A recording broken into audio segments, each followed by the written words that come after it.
My husband died 10 years ago. Every month, I transferred $500 to pay off his debts.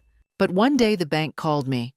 Miss, your husband never had any debts. When I asked where my money was, they told me. Good day, dear listeners. It's Louisa again. I'm glad you're here with me. Please like this video and listen to my story till the end, and let me know which city you're listening from. That way, I can see how far my story has traveled. Life before that phone call seemed simple enough. My name is Margaret. I'm 72 years old, and for the past 10 years, I'd been living alone in our old house in Sacramento. My husband Robert died of a heart attack back in 2015, leaving me with memories, his reading glasses still on the nightstand, and what I believed was a mountain of debt. Robert had always handled our finances. I trusted him completely. So when his cousin Janet came to me right after the funeral, tearful and concerned, explaining that Robert had borrowed heavily from the bank before he died, I believed her without question. She showed me papers, documents that looked official enough to my grief-clouded eyes. "The bank will come after the house, Margaret," she'd said, squeezing my hand. "But I can help you. Send me $500 every month and I'll make sure they get paid. I have connections there. They'll work with us." $500. It wasn't easy on my widow's pension and Social Security, but I managed. I cut coupons, stopped my book club membership, ate less meat. Every month, like clockwork, I'd go to Western Union and wire the money to Janet's account. Every month, she'd text me, "Received. You're doing great, Margaret. We're getting there." 10 years. 120 payments. $60,000. I never questioned it. Why would I? Janet was family. She'd been at our wedding, held Robert's hand in the hospital. When you're grieving, when you're alone, you cling to the people who seem to care. But last Tuesday, everything shattered. I was making coffee in my kitchen, the same kitchen where Robert used to read the morning paper, when my phone rang. Unknown number. I almost didn't answer, thinking it was another scam call about my car's extended warranty. "Mrs. Henderson," a professional woman's voice. "This is Catherine Wu from First National Bank. I'm calling about your late husband's account." My heart dropped. Had I missed a payment? Had Janet forgotten to send it through? "Yes, this is Margaret Henderson," I said, gripping the counter. "Mrs. Henderson, I'm looking at our records here, and I need to clarify something. We've never had any outstanding loans or debts associated with your husband, Robert Henderson's account. In fact, his accounts were closed and settled within weeks of his passing in 2015. There's nothing owed to this institution." The coffee pot stopped dripping. The kitchen went silent except for the hum of the refrigerator. "What?" I whispered. "You're not in debt to us, ma'am. You never were. Is there a reason you're asking about this now?" My legs felt weak. I pulled out a kitchen chair and sat down heavily. Someone told me I've been making payments." "Payments to whom?" That's when it hit me. Really hit me. Not to the bank. Never to the bank. To Janet. "Mrs. Henderson, are you still there?" "I need to go," I managed to say and hung up. I sat there for what felt like hours, but was probably only minutes. My hands were shaking. $60,000, 10 years of sacrifice, the vacations I didn't take, the gifts I couldn't give my grandchildren, the dental work I postponed because I needed that $500 for Robert's debt. There was no debt. There had never been any debt. I walked to my bedroom, opened the bottom drawer of my dresser where I kept all the important papers. Every Western Union receipt, neatly filed by year.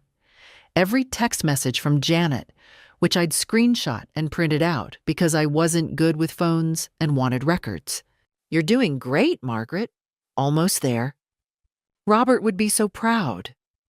My vision blurred with tears, but they weren't tears of sadness anymore.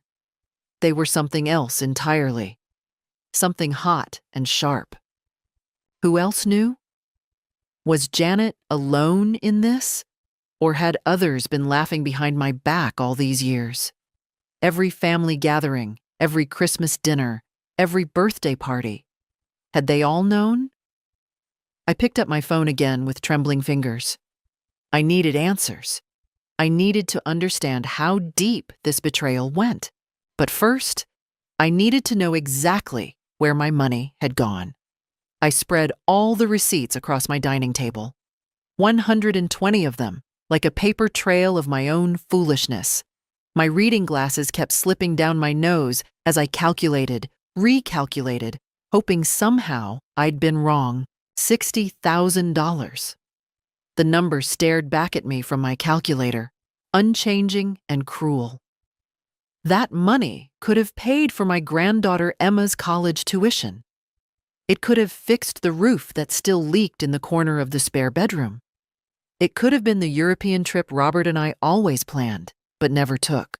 Instead, it had gone into Janet's pockets.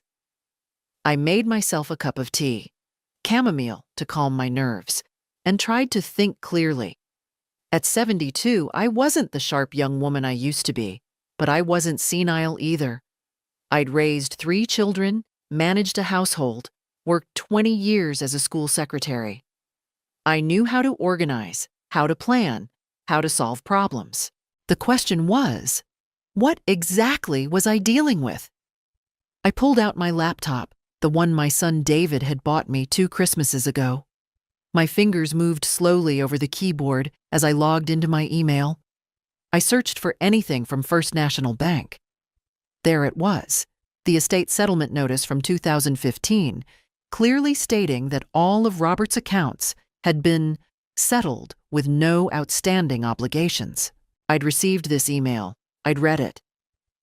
But then Janet had come to me with those papers, and I'd... What? Chosen to believe family over a corporate email? Assumed there was something the bank wasn't telling me? Number. I'd been grieving and vulnerable, and she'd known it. My phone buzzed. A text from Janet. Hi, Margaret, just checking in. Did this month's payment go through okay? Haven't seen it yet. The audacity, the absolute audacity. My first instinct was to call her immediately, to scream, to demand answers. But something stopped me. Maybe it was all those years of watching Law and Order with Robert. Or maybe it was just common sense kicking in. If I confronted her now, she'd have time to prepare, to hide evidence, to spin a story. I needed to be smarter than that. I texted back. Sorry, Janet. Had some issues with Western Union. We'll send it tomorrow. Her response came within seconds. No worries. These things happen. Take your time.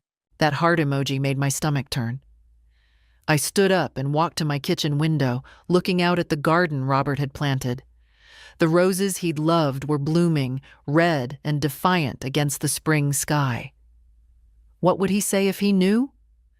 Robert, who'd trusted his cousin, who'd invited her to every family event, who'd lent her money when she claimed her car had broken down. He'd be furious. He'd demand justice. And so would I. I sat back down and opened a new document on my computer. At the top, I typed, evidence. Below it, I started listing everything I knew. Bank confirms no debt existed. 120 payments of $500 to Janet's account equals $60,000. Western Union receipts, all saved. Text messages from Janet, printed copies. Original documents, Janet showed me. Where were these? That last point bothered me. Where were those papers Janet had shown me in 2015? I'd been so overwhelmed by grief that I'd just handed them back to her, trusting she'd handle everything. I'd never kept copies. That was my first mistake. I wouldn't make another. I picked up my phone and called my son David in Portland.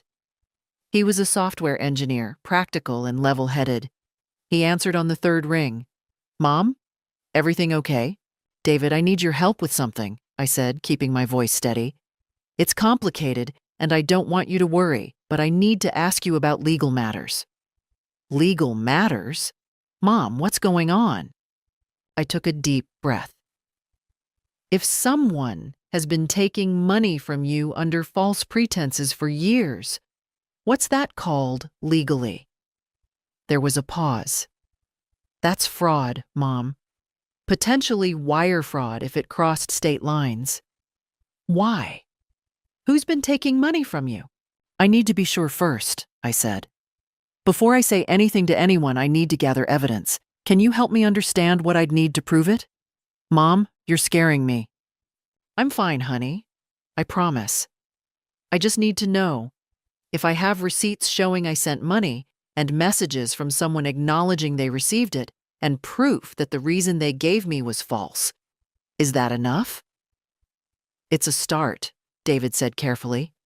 "But Mom, seriously, what's—" "I'll explain everything soon," I interrupted.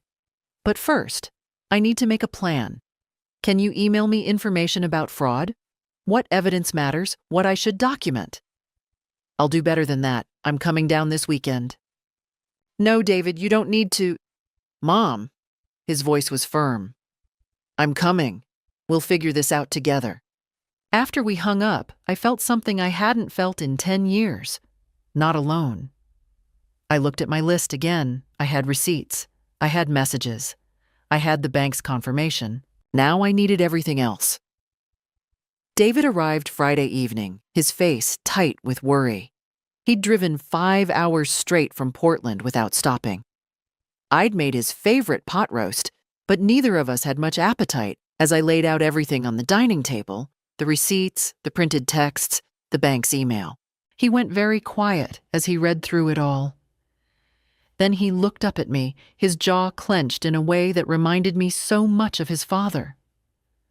"Aunt Janet did this to you? I need to be absolutely certain before I accuse her," I said, though my hands trembled as I poured us both coffee. "I need proof that those papers she showed me were fake. I need to know if anyone else was involved." David pulled out his laptop. "First thing Monday, we're going to the bank in person. We'll get official documentation. Then we're talking to a lawyer." That weekend felt like the longest of my life. I barely slept. Every time I closed my eyes, I saw Janet's face at Robert's funeral, her hand on my shoulder, her voice so full of false concern. How long had she planned this? Had she waited for Robert to die? Or had she been scheming even before? Monday morning, David and I walked into First National Bank at exactly 9 o'clock. Catherine Wu, the woman who'd called me, met us in a small conference room. She was younger than I expected, maybe 40, with kind eyes that sharpened when David explained why we were there. "Mrs. Henderson, I'm going to be very direct with you," she said, after pulling up Robert's account history on her computer. "Your husband had no loans with us, ever.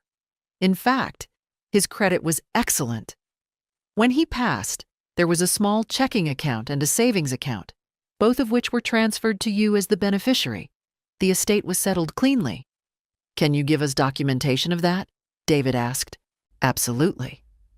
Catherine printed out several pages, account statements, the estate settlement, everything. Then she leaned forward. "Mrs. Henderson, if someone has been telling you otherwise and taking money from you, that's fraud. You should file a police report." "We will," David said. "But first, we need to establish a complete picture of what happened."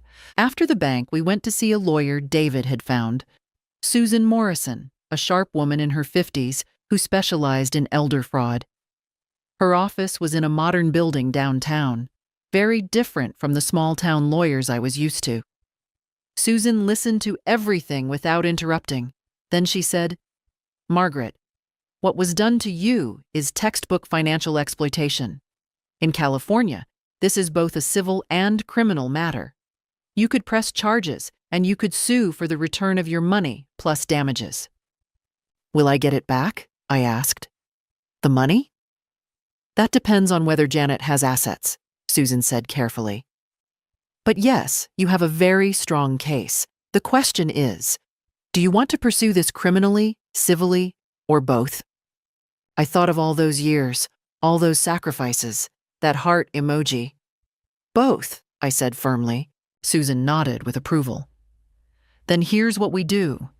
First, we need to document everything, and I mean everything. Second, we need to find out if Janet acted alone or if others were involved. Third, we file a police report. Don't contact Janet yet. Don't let her know what you know. But it was already too late for that. That evening, as David and I were reviewing documents at my kitchen table, my phone rang. It was my daughter-in-law, Beth, David's wife. "Margaret, Janet just called me," Beth said, her voice confused. "She said you went to the bank today asking questions about Robert's estate. She sounded, I don't know, nervous. She wanted to know if you were okay, if you were confused about something. What's going on?" My blood ran cold. Someone at the bank must have mentioned my visit, or maybe Janet had contacts there. Small cities were like that. Everyone knew everyone. David saw my face change. "What is it?" I put the phone on speaker. "Beth, what exactly did Janet say?" "She said she was worried about you, that grief can make people remember things incorrectly, and that if you had questions about Robert's debts, she could help clarify things." She sounded really concerned, but also kind of pushy. "She wanted me to have you call her right away." "Don't tell her anything," David said immediately. "Mom's fine. We're just sorting through some old paperwork." After Beth hung up, David and I looked at each other. "She knows," I said quietly. "She knows I'm investigating." "Good," David said, his voice hard. "Let her worry. We're just getting started." The next morning, Susan called. "Margaret, I did some preliminary research on Janet Henderson. Did you know she filed for bankruptcy 3 years ago and that she's currently being sued by 2 credit card companies?" My stomach dropped. "No, I had no idea." "She's in serious financial trouble," Susan continued. "Has been for years. Your money wasn't going to pay off imaginary debts, Margaret. It was keeping her afloat." I sat down heavily. $60,000 feeding Janet's lifestyle while I ate day-old bread and skipped medications to save money. "There's something else," Susan said. "I found property records. Janet owns a vacation condo in Lake Tahoe. Purchased in 2017. 2 years into your payments." That's when I knew. This wasn't desperation. This was calculated, deliberate theft. And I was going to make sure she paid for every single dollar. Susan advised me to file a police report immediately, before Janet could hide assets or create false documentation. Wednesday afternoon, David drove me to the Sacramento Police Department. The detective who took my statement was a tired-looking man named Garcia, who'd probably heard 1,000 sad stories just like mine. Except mine wasn't just sad, it was theft. I showed him everything: the bank statements, Susan's documentation, the receipts, the text messages. Detective Garcia's expression grew grimmer as he read through it all. "Mrs. Henderson, I'll be honest with you," he said. "These cases can be complicated. Family financial exploitation often comes down to he said, she said. But you've done something very smart. You've documented everything. That helps tremendously." "What happens now?" I asked. "I'll open an investigation. We'll contact Ms. Henderson for questioning. I should warn you, though, she'll probably lawyer up immediately, and this could take time." "I have time," I said. "I'm 72, not dead." David squeezed my hand. That evening, I was washing dishes when my phone rang. Janet. My hand froze over the soapy water. David, who was drying, immediately said, "Don't answer it." But I did. I don't know why. Maybe I wanted to hear her voice now that I knew the truth. Wanted to see if I could detect the lies I'd missed for 10 years. "Margaret." Janet's voice was bright, forcedly cheerful. "I've been trying to reach you. Beth said you went to the bank? Is everything all right?" "Everything's fine, Janet," I said calmly. "Just reviewing some old paperwork." "Oh, good. You had me worried. You know, at our age, sometimes things get confusing. If you have questions about Robert's debts, I have all the documentation."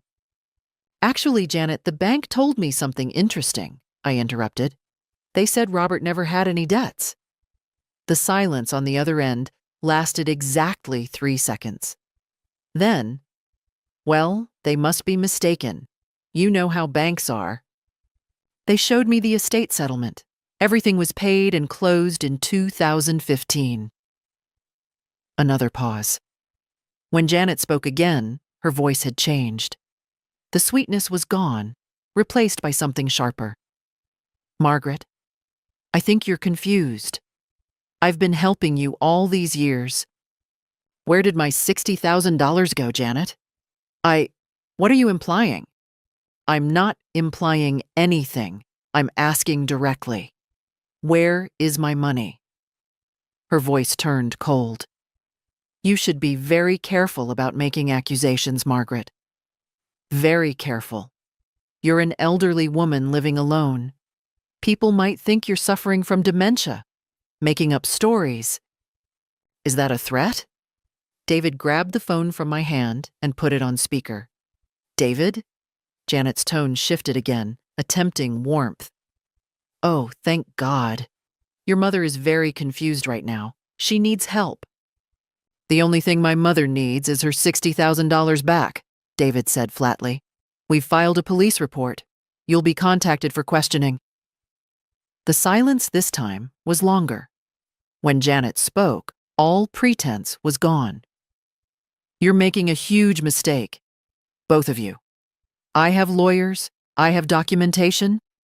I have witnesses who will say your mother was fully aware of every payment, that she was paying back money Robert borrowed from M.E. personally, not the bank.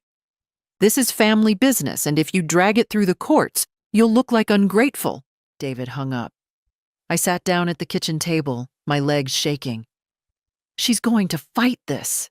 "Of course she is," David said. "She's a thief, and thieves don't go quietly. But Mom, we have the truth on our side." The next day, Thursday, things escalated. My daughter Linda called from Phoenix, upset. "Mom, I just got off the phone with Aunt Janet. She's saying you're accusing her of stealing from you, that you're sick and confused. She's calling everyone in the family." "I'm not confused, Linda," I said tiredly. "I'm being defrauded." "But Aunt Janet said—" "Janet has been taking $500 a month from me for 10 years under the pretense that Robert had bank debts. The bank confirms no such debts existed. I have proof." Linda went quiet. "Oh my God." "She's trying to turn the family against me before the truth comes out," I explained. "Don't believe her." But the damage was already done. Over the next 2 days, I received calls from relatives I hadn't heard from in years, all concerned about my mental state. Janet had clearly been busy, spinning her narrative, the devoted cousin helping her confused elderly relative, now being unfairly accused. Friday afternoon, Janet showed up at my house. I was in the garden pruning Robert's roses when I heard the car pull up. David had gone back to Portland that morning. He had work obligations. But we'd installed a doorbell camera, and my phone buzzed with the alert. Janet stood at my front door, perfectly dressed in a cream pantsuit, her face composed. She rang the doorbell 3 times. I didn't answer. She walked around to the backyard gate. "Margaret, I know you're here. Your car's in the driveway. We need to talk." I set down my pruning shears and faced her through the fence. "My lawyer advised me not to speak with you." "Your lawyer?" Janet laughed, but it sounded forced. "Margaret, this is ridiculous. We're family. We can work this out without lawyers and police. You stole $60,000 from me." "I didn't steal anything." Her voice rose. "I helped you." All these years, I've been helping you, and this is the thanks I get?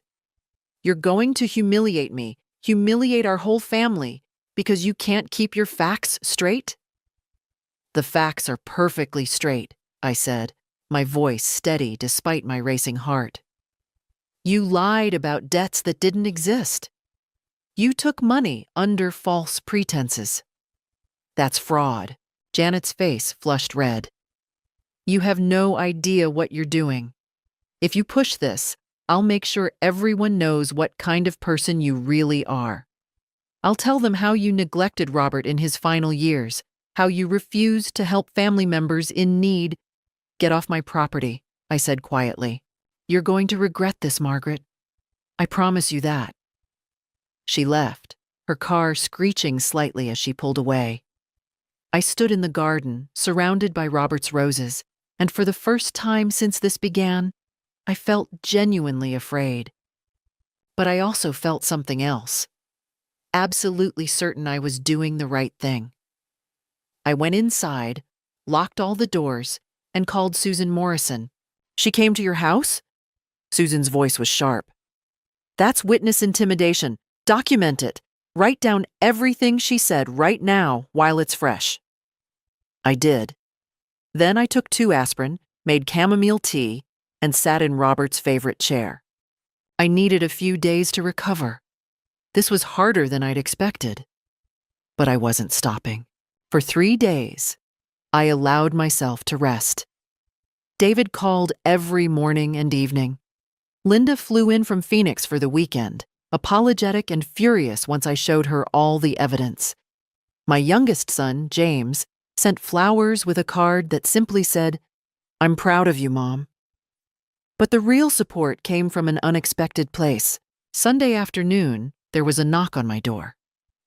Through the camera, I saw Eleanor Pritchard, my neighbor of 15 years.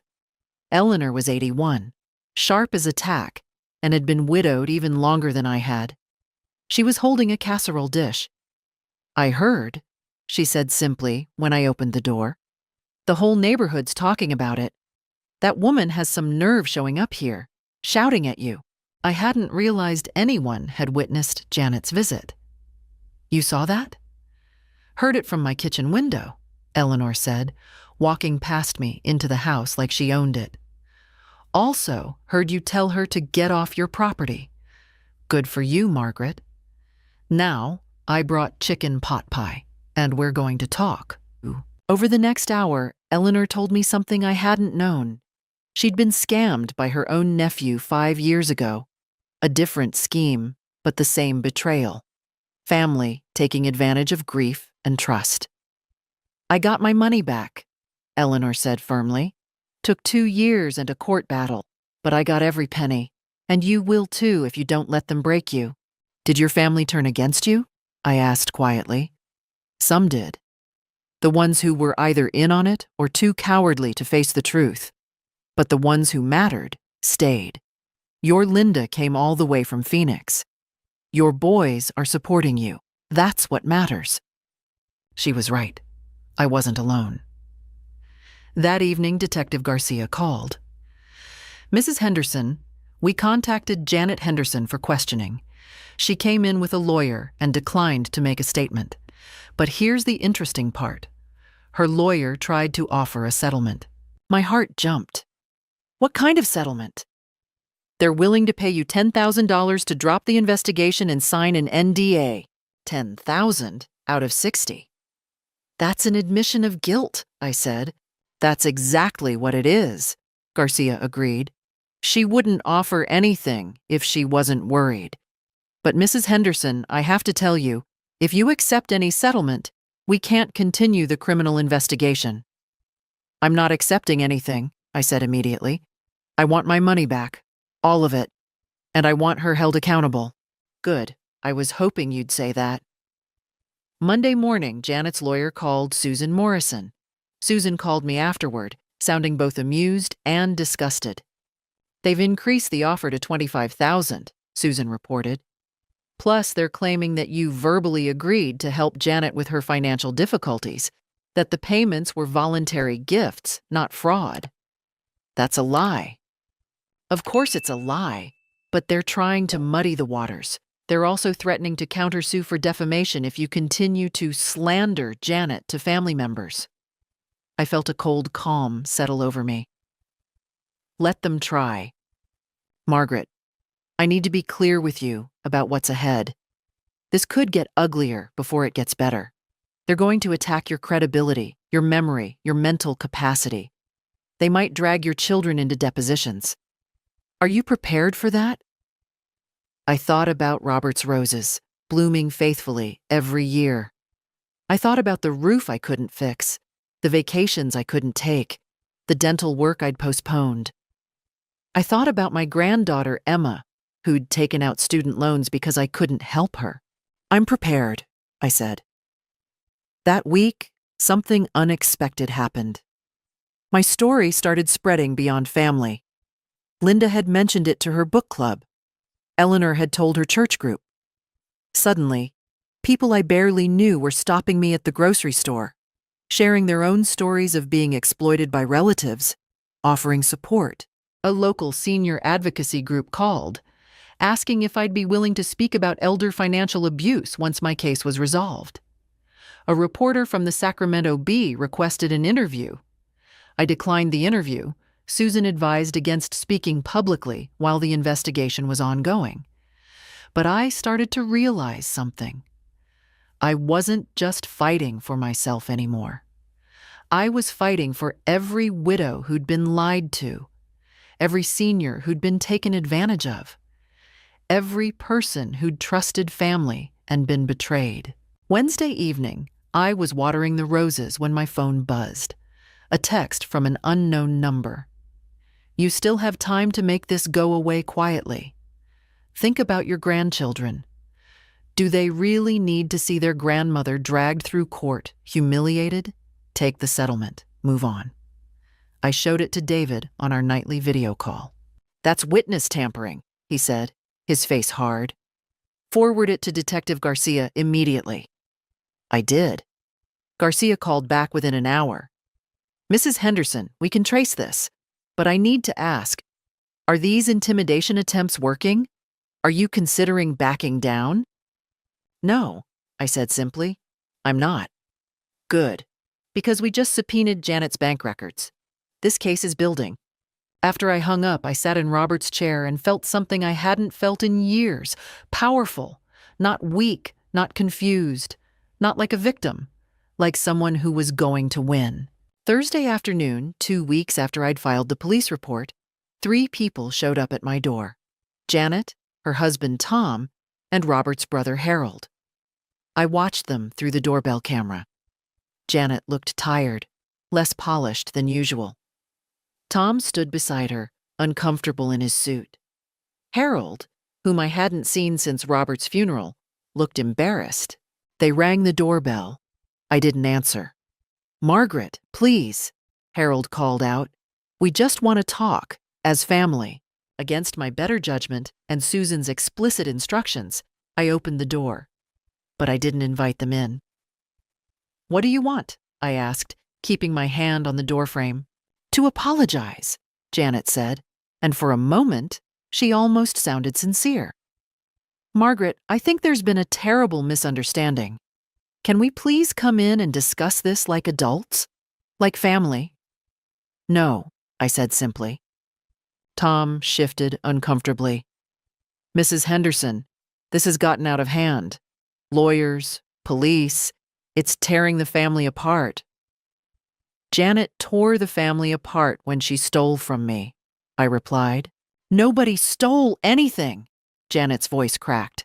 I was helping you. Yes, maybe I should have been clearer about the arrangement.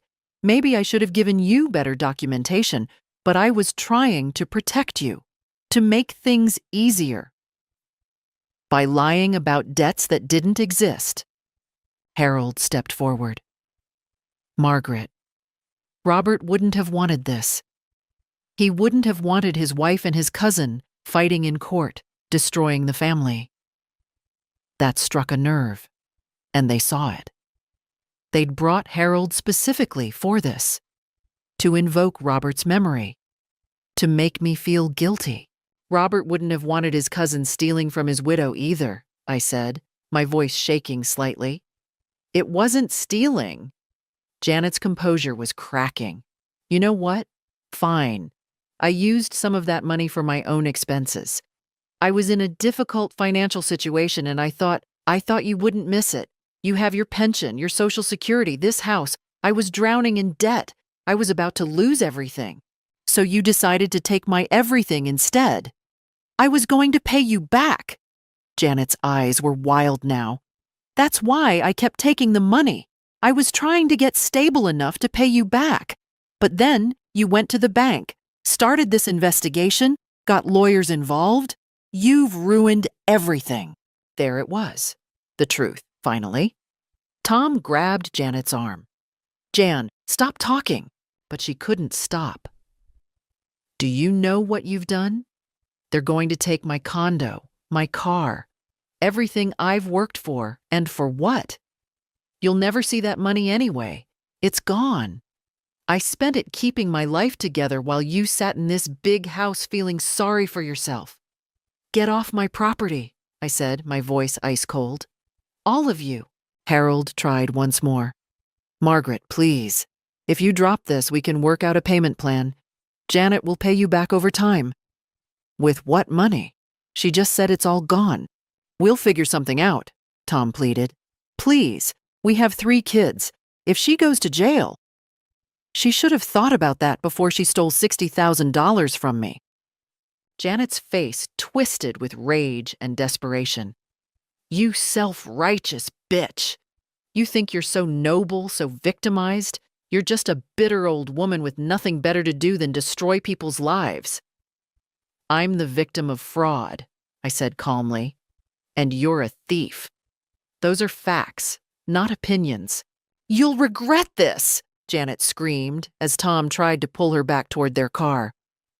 I'll make sure everyone knows what you really are. I'll tell them how you turned your back on family, how you…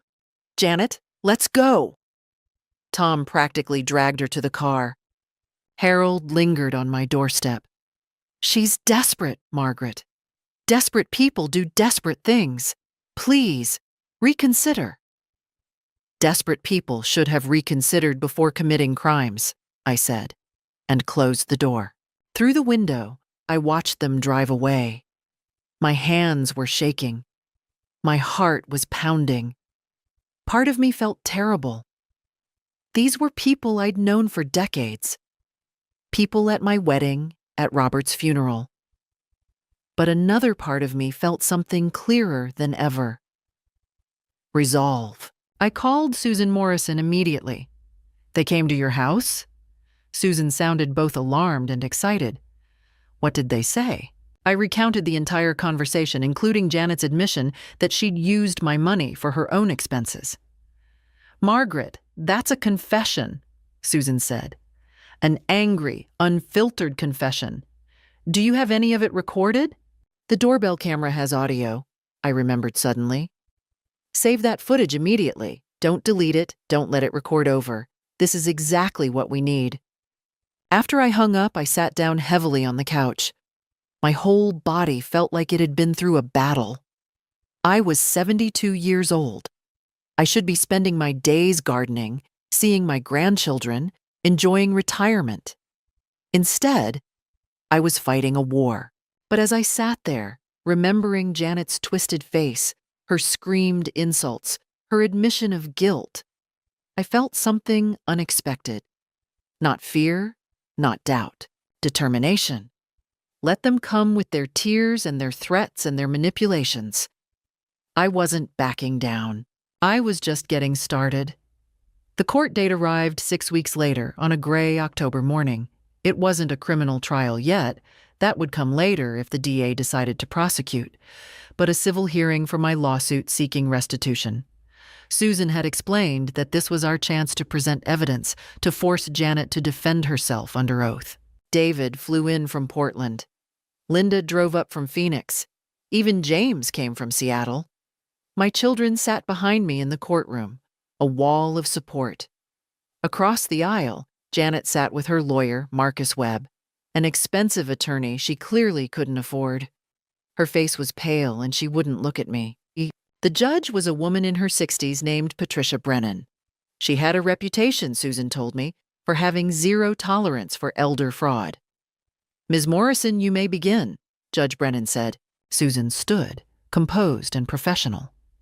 Your Honor, this is a straightforward case of financial exploitation. Mrs. Margaret Henderson, a widow, was told by the defendant that her deceased husband had outstanding bank debts.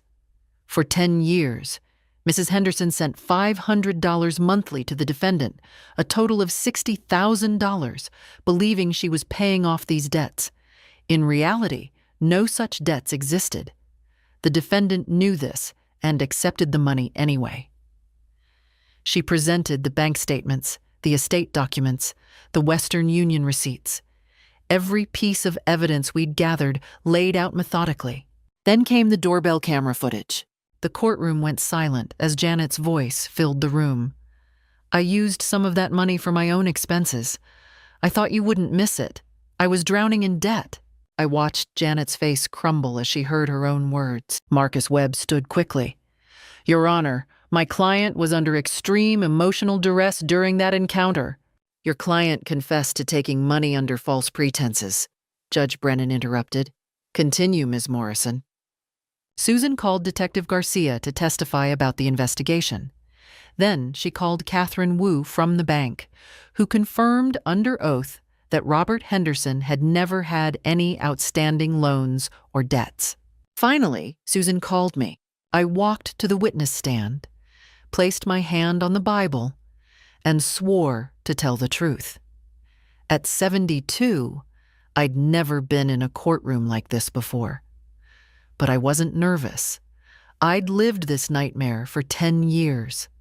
Now I was finally telling the truth.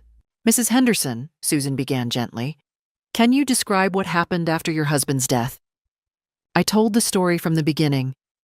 Janet's visit right after the funeral, the papers she'd shown me, the decade of payments, the sacrifices I'd made, the postponed dental work, the canceled vacations, the help I couldn't give my grandchildren. I trusted her, I said, looking directly at Janet. She was family. She'd been at my wedding. She held my husband's hand when he was dying. How could I not trust her? Janet was crying now, but they weren't tears of remorse. They were tears of someone who'd been caught. Marcus Webb cross-examined me, trying to suggest I'd been confused, that maybe I'd misunderstood Janet's intentions, that perhaps the payments had been voluntary family assistance. Mr. Webb, I said calmly, I'm 72, not senile. I know the difference between helping family and being lied to. Janet told me my husband had debts. The bank says he didn't. That's not confusion. That's fraud. Then Janet was called to testify. She took the stand reluctantly. Under Marcus's gentle questioning, she tried to paint herself as a victim too. Financially desperate, trying to help family while struggling herself, never meaning to deceive anyone. So you're saying Mrs. Henderson knew the money wasn't going to the bank? Susan asked during cross-examination. She must have known. Must have? Did you explicitly tell her the money was for your personal use and not for bank debts? It was complicated. Yes or no, Ms. Henderson? Did you tell your cousin that her husband had no bank debts and you needed money for yourself? Janet's silence lasted too long. No, she finally whispered. And did you show Mrs. Henderson fake documents suggesting debts existed? They weren't fake. They were... I was trying to help her understand. Understand what? A lie? Marcus objected. But the damage was done. Janet was unraveling on the stand, contradicting herself, unable to maintain her story under pressure. Susan presented one final piece of evidence: Janet's bank records, subpoenaed by Detective Garcia. They showed deposits of $500, regular as clockwork, for 10 years. They also showed purchases at luxury stores, vacations to Hawaii, the down payment on the Lake Tahoe condo. Your Honor, Susan said, the evidence is overwhelming. Ms. Janet Henderson systematically defrauded an elderly widow of $60,000 through lies and fabricated documents. She spent this money on personal luxuries while Mrs. Henderson sacrificed basic necessities. We ask that the court order full restitution, plus punitive damages and legal fees. Judge Brennan removed her glasses and looked directly at Janet. Ms. Henderson, I've presided over many cases of financial abuse. This is one of the most calculated and callous I've seen.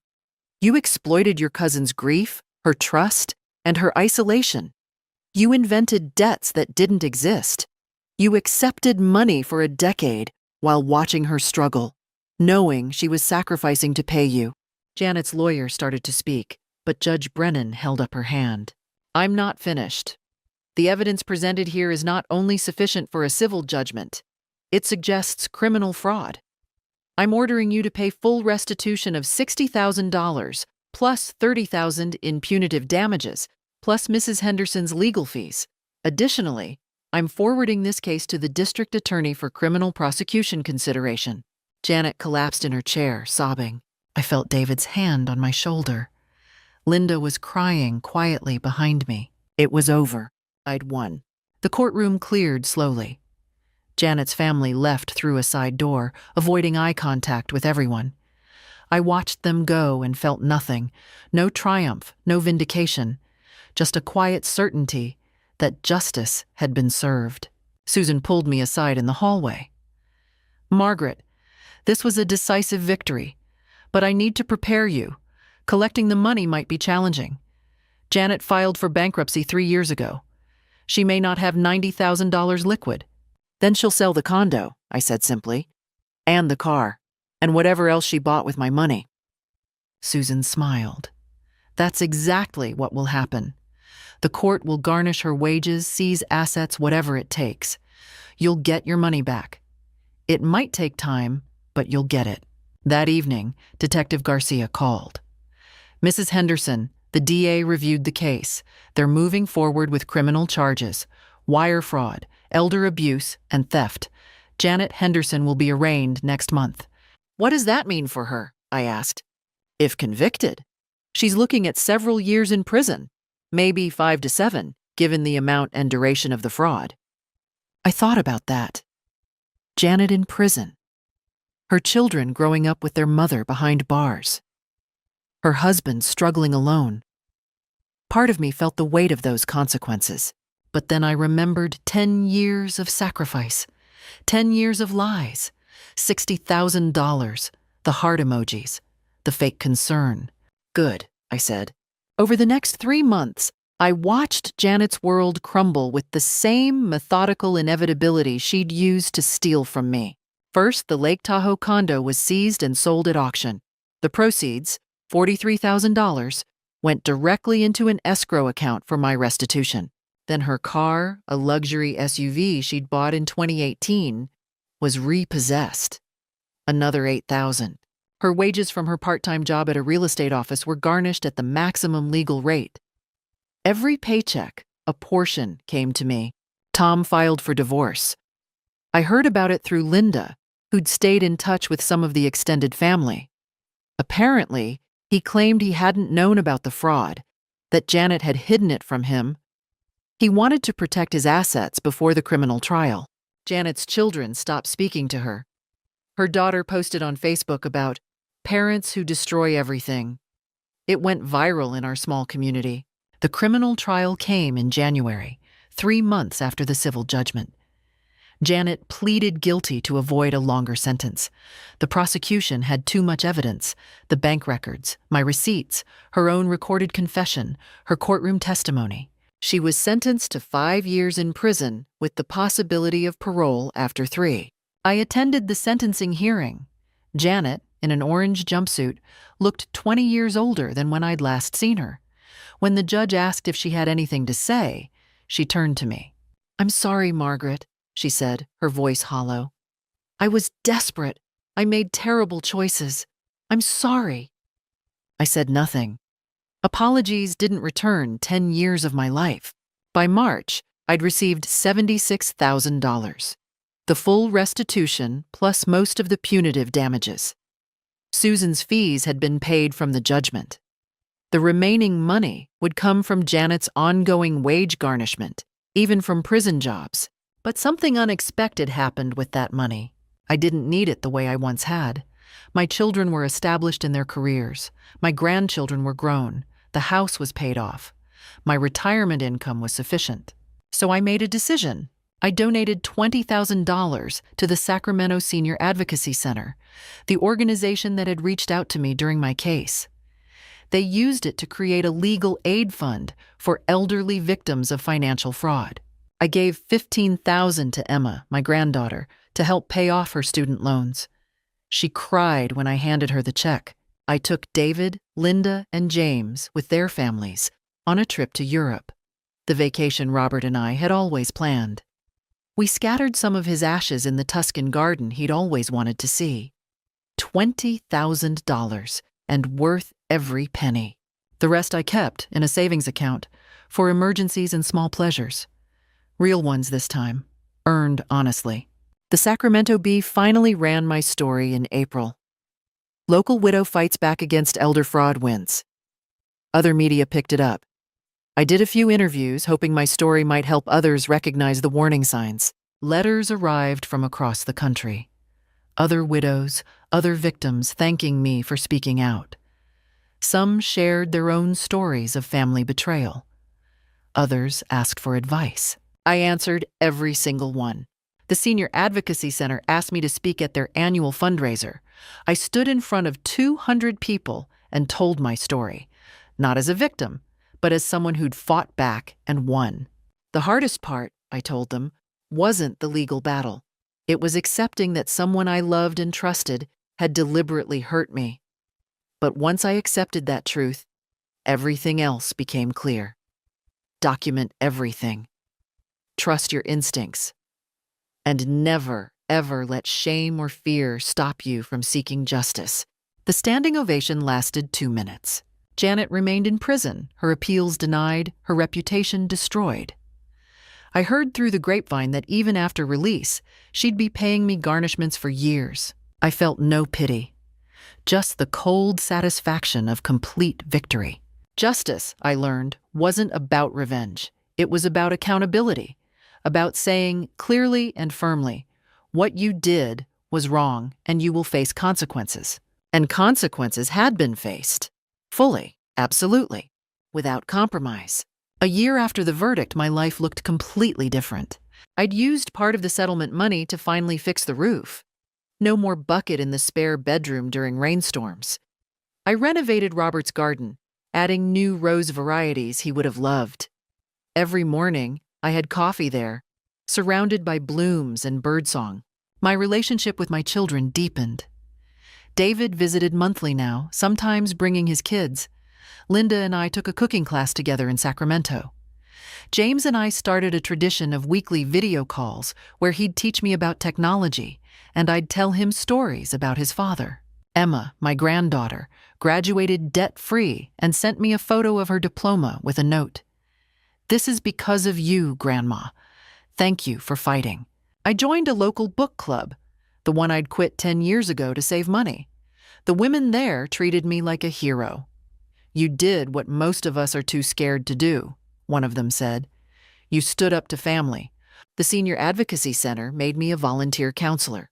Once a month, I met with elderly victims of financial fraud, helping them document their cases, connecting them with lawyers, showing them they weren't alone. I discovered I was good at it. Maybe all those years of keeping meticulous records had prepared me for something meaningful. I traveled. Not extensively. I was still 73 with arthritis in my knees, but I saw the Grand Canyon with Linda, visited David in Portland, spent Christmas in Seattle with James. I went places and did things I'd denied myself for a decade. I even started dating. Nothing serious, just coffee with a widower named Frank I'd met at the senior center. He made me laugh, and we compared stories about our late spouses without sadness, just fond memory. My grandchildren asked me to speak at their schools about standing up for yourself. I told them about documentation, about trusting evidence over emotion, about the difference between family loyalty and enabling criminals. Life wasn't just good, it was full. Meanwhile, Janet's life had become a cautionary tale. She served 3 years before being paroled. I heard about her release through Detective Garcia, who called to let me know. She's out, but she's required to continue payments until the full judgment is satisfied. She also has 10 years of probation. Janet moved to a small apartment in a rough part of Sacramento. Tom had divorced her, taken the kids, remarried. Her children refused to speak to her. At family gatherings, which I still attended, head held high, people avoided mentioning her name. She'd lost her real estate license due to the fraud conviction. She worked at a discount grocery store, stocking shelves. Every paycheck was garnished. Her daughter posted a long Facebook message about growing up realizing your parent is a criminal, about the shame and anger. It was shared thousands of times. Janet became locally infamous. The condo was gone. The SUV was gone. Her credit was destroyed. Her reputation was destroyed. Her family was destroyed. I ran into her once at the grocery store where she worked. I was buying flowers for Robert's grave. She was restocking canned goods in aisle 7. Our eyes met across the store. She looked old, worn, defeated. For a moment, I thought she might approach me. Maybe apologize again, maybe try to explain. But she just looked away and continued working. I bought my flowers and left. I felt nothing, no triumph, no pity. She was just a stranger who'd once hurt me and was now facing the consequences. Harold, Robert's brother, who'd tried to convince me to drop the case, reached out a year later. He called to apologize. "I should have believed you from the start," he said. "I chose family loyalty over truth. That was wrong. Janet's been calling me from prison, asking for money, and I finally see what you saw all along. She's manipulative, dishonest, and she hasn't changed at all." I appreciated the apology, but I didn't need it anymore. My life had moved forward. The extended family slowly realigned. The ones who'd believed Janet's lies about my confusion either apologized or faded away. The ones who'd supported me remained close. I learned who my real family was. It wasn't always the people you shared blood with. It was the people who stood by you when truth mattered more than comfort. 2 years after the verdict, I received a letter from someone who'd read my story in a newspaper. She was a widow in Ohio whose brother-in-law had been taking money under similar pretenses. My case had given her the courage to investigate, and she'd discovered a fraud similar to mine. "Because of you, I fought back," she wrote. "I won. Thank you for showing me it was possible." I put that letter in a frame next to Robert's photo. This was my legacy now. Not the woman who'd been defrauded, but the woman who'd fought back. I planted a new rosebush in the garden, a variety called Courage. It bloomed red and strong, just like justice. Looking back, I learned, trust but verify. Document everything. You're never too old to fight for what's right. I'm 74 now, surrounded by people I trust. My money is my own. So I ask you, if family betrayed you, would you fight back? What would you do? Share your thoughts below and subscribe for more stories. Thank you for listening.